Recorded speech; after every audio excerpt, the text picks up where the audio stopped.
Let's move on a little bit to Kevin. What do you have for us? And also, I mean, Bitcoin 61,000.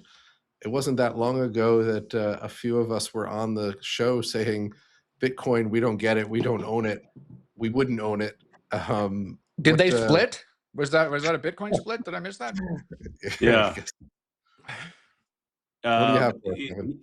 yeah. Here's my this is my short that I put on the other day. So this is inverse Bitcoin, and it does it through the futures market. It isn't exact, but I'm here at around 25, 26, and it clearly took that out. And this is I don't have the Bitcoin chart per se, but here's the granddaddy of Bitcoin ETFs. And they had something like 13 straight days of redemptions, all the Bitcoin ETFs. And they had a bounce yesterday, but on feeble volume, which is exactly what I want to see. Bitcoin resistance is now 64,000, give or take. I'm listening to podcasts where people are saying, well, it's at the 200-week moving average. That's 4 years, guys. 200-week moving average. And this is a buying opportunity. The RSI is at its low. That's a buying opportunity. And I'm not hearing it's a store of value. It's a gold surrogate. I'm not hearing any of that stuff.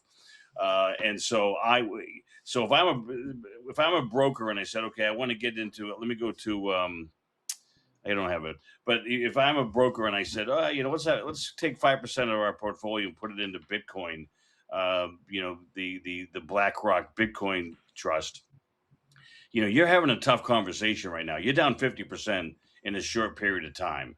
And so I just got to people say, get this thing off my screen, get it off my statements. I don't want to talk to Mr. Mackey in San Diego about why I'm losing him so much money in 5% of his portfolio that was supposed to be going to the moon. So I think I'm right. 59,000 now on Bitcoin itself is the level I'm looking at, and I think. And I'm knocking on wood right now. I think we're going to have a big whooshing sound when people say, wait a minute, this RSI isn't working. The 200-week moving average isn't working. All the narratives we had are exhausted, and just hit the bid and get me out. And that puts pressure on Saylor at MicroStrategy even more. And he's got to try and get his disciples to buy while he's selling. And so I think it's a tough place to be. I sold Platinum. That's my symbol before, not Palantir. Platinum's rolling over. Okay, so that's PLTM. And this is my theme for today is I was in here around 10, 11 or so about a year ago, peeled it back when it got to be 10% plus of the portfolio, sold half when it became a double, and then I just shot the rest of it here for about a 60% gain. And I will do this all day long. I mean, that to me is I'm getting teary-eyed just thinking about it. I did the same thing with silver. I've been bullish on silver for a long, long time. Bought it back here in June. Did the same thing. Peeled off when it became 15% of the portfolio. Cut it back to 10. When it doubled, I sold half, and then the rest of it is gone here. And frankly, the precious metals aren't that precious anymore. If we had to have a title for the show, the gold, silver, platinum look like this. Taking out the 200-day on big volume. And it could be a head fake, but I really, really doubt it. So I've been consistent. I follow my discipline, and so I'm. And my last metal that I'm out of, I was the metal portfolio for a while. Here I kind of made 5% or so, buying it right around here.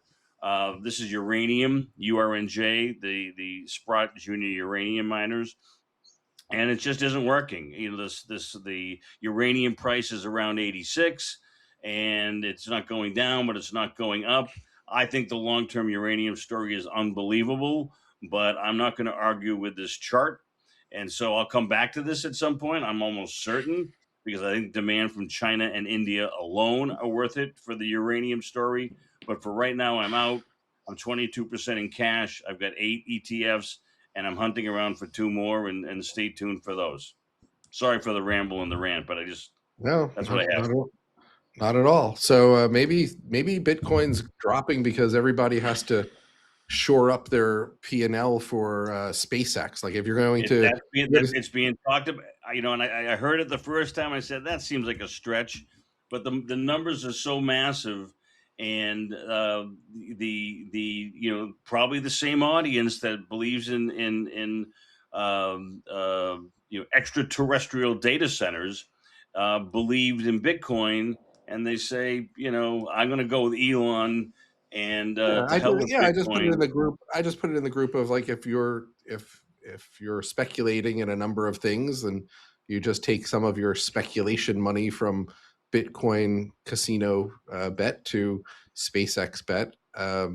Fidelity is now allowing retail investors with $2,000 to invest, so they kind of lowered what they usually do, but you can't if you sell it within the first, I think. Hi, I'm David Maris. If you like what you just heard, we've tracked every single pick we make on the show, every ticker, every thesis, every entry price, over 1,100 picks and counting.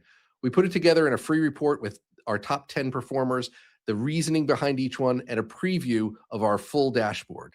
If you want access, the link is in the description.